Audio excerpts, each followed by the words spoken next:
हा आहे आपल्या गुजरात ट्रिपचा 4था दिवस. पण 4 दिवस आपण गुजरातमध्ये होतो, पण आठवणी मात्र आयुष्यभराच्या घेऊन चाललोय. डे 0 जिथे आपली सुरुवात झाली, बॅग भरली, गाडी तयार केली आणि नवीन सफर सुरू झाली. डे 1 मध्ये पाहिलं पावसातील निसर्गाचं सौंदर्य आणि सुरुवातीचे तो ट्रॅव्हलचा जोश. दुसऱ्या दिवशी पाहिलं नवीन ठिकाणांचा शोध, लोकल फूडचा आनंद आणि गप्प्यांमध्ये मित्रांचा गोड नातं. तिसऱ्या दिवशी वडोदऱ्यातील उसळ खाल्लं, लक्ष्मीविलास पॅलेसची शोभा बघितली आणि त्यानंतर लाईव्ह डोसा खाल्ला. आता डे 4 प्रवासाचा शेवटचा दिवस, पण मनात एक वेगळाच अनुभव. सुरुवात झाली घाट्यावाड्या ढाब्यातून गरम गरम जेवण, साधं पण मनात घर करणाऱ्या चवीसारखं. मग शांततेत हरवलो साबरमती आश्रमात, जिथे प्रत्येक भिंत गांधीजींच्या विचारांची साक्ष देत होती. त्यानंतर अटल ब्रिज वरून दिसणारा अहमदाबादचा रूप संध्याकाळच्या प्रकाशात चमकत होता, जसं काही प्रवासाची कहाणी सांगत होता. आणि शेवटी रात्री रंगली खरी धमाल, गरबा नाईट्स. डीजेच्या तालावर सगळे नाचत होते आणि त्या क्षणी जाणवलं प्रवास फक्त ठिकाणांचा नसतो, तो क्षणांचा असतो, आठवणींचा असतो. हा होता आमचा गुजरात ट्रिपचा शेवटचा दिवस, पण मन म्हणत होतं ही कहाणी इथे थांबू नये. तर नेहमीप्रमाणे आपल्याला आज जी आपली सुरुवात होणार आहे ती आज आपण जेवणापासूनच करतोय आणि नाश्ता न करता डिरेक्टली जेवायला चाललोय. काय बोलता, आज काय खाऊया? प्रॉपर सब्जी रोटी असं काहीतरी. कारण काल 3 दिवस झाले आपण काही ना काहीतरी स्ट्रीट फूडच खातोय आणि पोट भरतोय. तर आज प्रॉपर जेवण करूया, एक थाली टाईप घेऊन, सब्जी रोटी भाजी.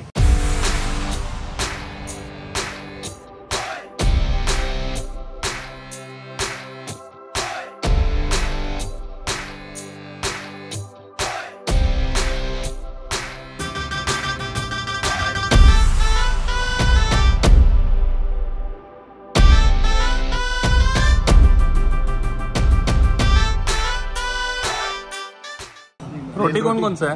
प्लेन रोटी है क्या? हाँ, चपाती और जवार रोटी. एक जवार का दे दो मेरे को, तो एक बाजरे. तुम लोग क्या है स्पेशलिटी यहाँ का? नहीं, इसमें से सब नहीं मंगा सकते ना, कोई तो एक मंगाना पड़ेगा. चक्री चाट क्या होता है? बघूया चक्री चाट काय आहे ते.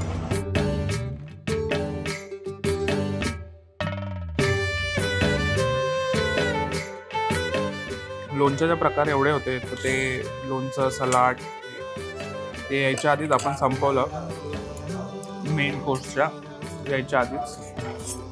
आणि आता आलेली आहे बैंगन भरता पण आलेला आहे. त्याच्या आधी आपण शेवची भाजी एका साईडला घेऊया. आणि आता आपण घेणार आहे बैंगन भरता. तर्री मस्त आहे वरती, वांग्याच्या त्याला तर्री लागतेच, त्याशिवाय ते बैंगन भरता एवढं चांगलं लागतही नाही. आणि आपण जसं महाराष्ट्रामध्ये बाजरीची भाकरी खातो, तसे ते भाकरीची रोटी त्यांनी दिलेली आहे, ज्वारीची आणि अक्षयने बाजरीची घेतली आहे. तर आपण बाजरीची घी. आता आपण टेस्ट करणार आहोत बैंगनचा भरता.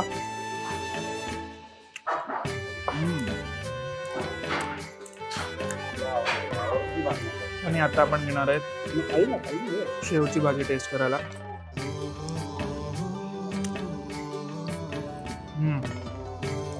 शेवची पण छान आहे रे. दिल खुश हो गया. शेकोडियार काठीवाल्या ढाब्यामध्ये आपण काठियावाडी त्या ढाब्यामध्ये आपण आजचं लंच करतोय, प्रॉपर स्ट्रीट फूड न खाता.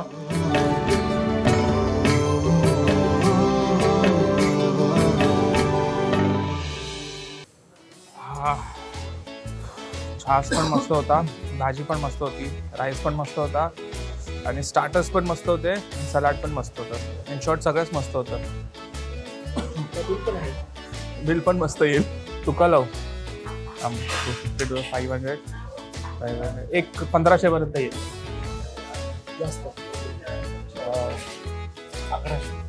अशोक गेस कर कितना आएगा? मैं 15 बोला, 1500, 1200 बोला, वो 1100 बोल रहा है. 700 के आसपास. चलो देखते बिल कितना आता है. 900 के आसपास आएगा. तू ही जीता. तू जीता ना. बोला 900 चिली. वो बोल 900, वो 700 बोला। तो 700 तो मैं जीता हूँ, तू 1200 बोला। मैं 1100 बोला। तू 1200 बोला। मैं 900 से 1100 नहीं बोला, पता नहीं रहेगा। हाँ 900 से 1100 नहीं बोला मैंने, क्या 1200 बोला? मैं 11 कान के नीचे 1200 बोला, 1100 बोला। अबे 800 के आसपास बोला था ना, तो इतना ही है, 890 है, पर GST लगा के इतना हुआ। तो मैं जीत वो गया। फाइनल वाला है, फाइनल वाला है। मैं जीता हूँ। तू 12 से बोल रहा।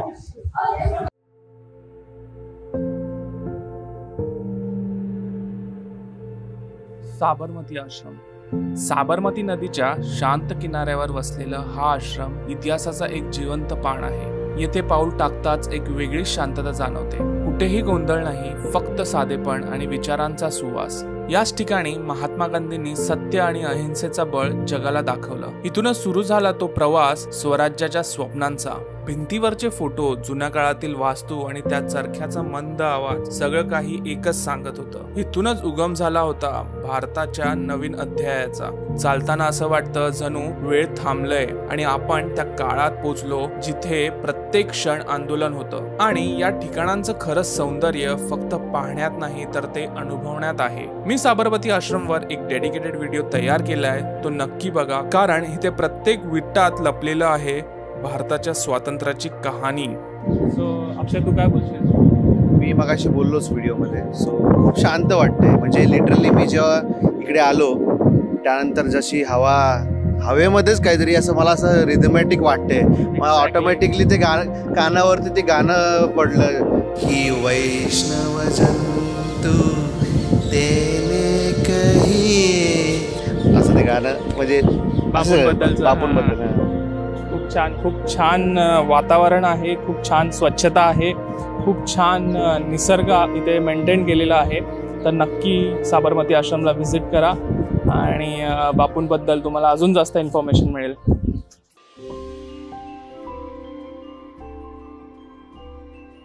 आता जे आपल्याला समोर दिसतंय तो आहे अटल ब्रिज, अहमदाबादमधला। इन शॉर्ट काईटला थोडंसं रिप्रेझेंट करतोय, काईटचा मांजा किंवा ती मोठी काईट असते बघा, ती अशी आपण ते व्हिडिओजमध्ये बघतो, बीचच्या किनारी ते काईट्स उडवतात, तर त्या प्रकारे ते वाटतंय। आणि त्याचा जो शेप आहे असावाला, तो पण काईटसारखाच आहे, मधला जो शेप आहे। तर इथे आतमध्ये जाण्यासाठी तिकीट आहे, तर ते आपण तिकीट घेणार आहे आणि आतमध्ये जाण्याचा प्रयत्न करू आणि आतमध्ये कसं वाटतं लाईटिंगमध्ये ते आपण बघूया। तर आणि अजून इथे एक सुंदर गार्डन्स पण आहेत लाईटिंग। जेव्हा आपण ब्रिजवरून कारमधून येत होतो तर तेव्हा तिकडून जो हा व्ह्यू दिसत होता, हा खूप अप्रतिम आणि खूप सुंदर व्ह्यू दिसत होता। असं वाटत होतं कधी तिथे पोचतोय आणि ते आलोय आता, आणि आता आपण आतमध्ये जाऊन बघूया, चला। तर आपला पहिला जो प्लॅन होता ब्रिजवर जाण्याचा तो आपण ड्रॉप करतोय, कारण आपल्याकडे होता ड्रोन, म्हणजे आपल्याकडे नाही, प्रशांतकडे होता ड्रोन। आणि इकडे ना प्रशांत, इकडे। तर आपला जो पहिला प्लॅन होता आतमध्ये जायचा, तर तो प्लॅन आपण ड्रॉप केला, कारण आपल्याकडे होता ड्रोन आणि आपण ड्रोननी बघितलेला आहे तो व्ह्यू। आता तुम्ही बघा, आवडला असेल तर नक्की व्हिडिओला लाईक करा। जे कोणी बघणार नाही ते आपण बघितले कडायने।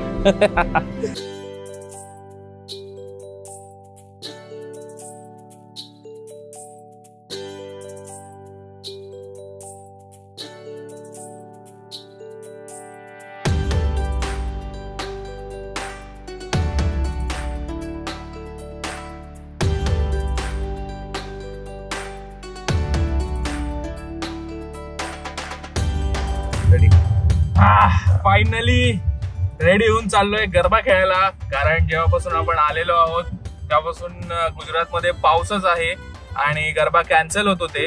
आणि आज फायनली शेवटचा दिवस आहे आणि आपण गरबा खेळायला चाललोय। बघूया आज गरबा आपल्याला भेटतोय की नाही, आणि प्रयत्न करूया थोडासा गरबा खेळण्याचाही, कारण आज शेवटचा दिवस आहे तर रात्रभर गरबा चालू आहे असं लोक इथे म्हणतायत। तर बघूया गुजरात मधला गरबा कसा असतो।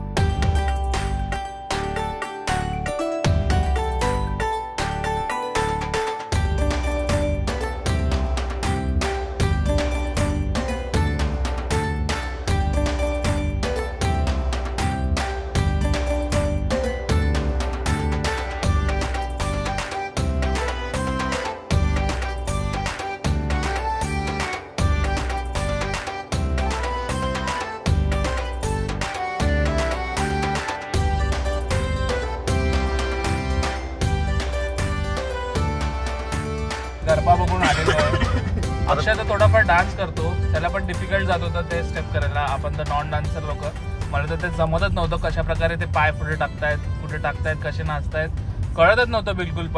पण आपण मधून जाऊन तो गरबाचा आनंद काय असतो तो बघितला. आणि गुजरातमध्ये गरबा कशा प्रकारे, हे तर काहीच नव्हतं, याच्याहून मोठे मोठे गरबे गुजरातमध्ये आहे. पण पावसामुळे आपल्याला ते बघायला नाही आलं. आपला प्लॅन होता खूप मोठ्या गरब्यात जाण्याचा, तर तिकडे जाऊ नाही शकलो. तर ठीक आहे, फुलाची पाकळी म्हणून आपण छोटा गरबा बघितला. पण तिथे पण जी वाईब होती गरबा खेळताना त्यांच्यामध्ये, असं वाटत होतं त्यांच्या अंगातच येतंय, असे ते उड्या मारून नाचत होते. आणि याच प्रकारे आपला हा जो 4था दिवस आहे तो आपण इथे संपवतो. आणि भेटूया उद्या 5व्या दिवशी. बघू 5व्या दिवशी आपला काय प्लॅन होतंय ते. The next day. दिवस 5वा आणि आजही आपण गुजरातमध्ये आहोत. आज आपण चाललोय परत मुंबईला, कल्याणला, डोंबिवलीला, बदलापूरला, जिथे लोक राहतात तिथे आपापल्या जागी चाललेले होते आपण. तर ही सिरीज तुम्हाला कशी वाटली, किंवा या सिरीजमध्ये तुम्हाला काय काय आवडलं, किंवा अशा सिरीज तुम्हाला बघायला आवडेल का, हे नक्की कमेंट करून सांगा. आणि खूप मेहनत घेतली या सिरीजसाठी. कम्फर्ट झोनपासून बाहेर निघालो, खूप दिवस झाले घरातच बसून होतो, महाराष्ट्रातच फिरत होतो. आणि पहिल्यांदा एवढी मोठी रोड ट्रिप प्लॅन केली होती, सक्सेसफुलच झाली. भरपूर काही शिकायला मिळालं, भरपूर काही बघायला मिळालं, भरपूर काही वेगवेगळं कल्चर बघायला मिळालं इथे. यावेळेस 2 फिरस्ते आपल्यासोबत अजून होते. तर प्रशांत, कशी झाली तुझी ही ट्रिप? एकदम मस्त, आरामशीर, छान. खूप मेहनत घेतली या ट्रिपसाठी आम्ही. तर थँक्यू, तू आमच्यासाठी छान छान व्हिडिओज घेतले आणि आम्हाला ते दिलेस. लगेच दिले मी. हा, लगेच. आय थिंक आम्ही लगेच घेतले असं बोलायला हरकत नाही. आणि यावेळेस मला आराम देण्यासाठी सोबत आणला एक नवीन ड्रायव्हर, अशोक. ओटीपी यावेळेस जरा आपल्याला आराम आहे ड्रायव्हिंग साठी, कारण किलोमीटर्स पण जास्त आहेत, डिस्टन्स पण जास्त आहे, टाइम पण जास्त आहे. आणि आपल्या सोबत असलेला नेहमीचा फिरस्त AK सोशल. तर काय बोलतो AK? काय नाही, थोडक्यात शेवट खूप छान गेला एंडिंग आपला.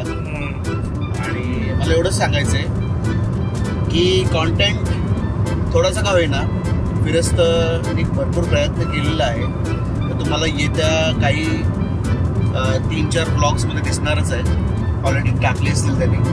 मला एवढंच बोलायचं आहे की एवढं लांब येऊन मेहनत करत कॉन्टेंट शूट करतं, आपलं कम्फर्ट झोनमधनं निघणं आणि नंतर तुमच्यापर्यंत कॉन्टेंट पाठवणं. त्यासाठी या व्हिडिओला तुम्ही नक्की लाईक करा आणि चॅनलवरती जर सबस्क्राईब करा. आणि चॅनलवरती जर नवीन असाल फिरस्तवरती तर प्लीज सबस्क्राईब करा. काय आहे की आम्ही पण खूप आमच्या जॉबमध्ये बिझी आहोत. आम्हाला पण असं वाटतं की इकडे येऊन मस्त आराम करावा, बट नाही, आम्ही कॉन्टेंट काढतो, तुमच्यापर्यंत पोहोचवतो. आणि ऑफकोर्स ते करताना आम्हालाही आवडतं, ते आमचं पॅशन आहे. आणि ऑफकोर्स एक टिप देईन की कुठलीही ट्रिप असू दे, आपण त्याला खूप छान बनवू शकतो. तर त्या एकच कारणामुळे नेहमी आपली एनर्जी गो ऑन ठेवा, म्हणजे नेहमी लेट्स गो असं काहीतरी ठेवा. पॉझिटिव्ह. येस, छान, खूप छान. ट्रिप सक्सेस करायला सगळ्यात मोठा रोल हा मित्रांचा देखील तेवढाच असतो. हा, नक्कीच. आणि हे लोक पण नवीन स्पॉट शोधून काढत होते की इकडे जाऊ, तिकडे जाऊ, इकडे हे बघ, तिकडे ते बघ.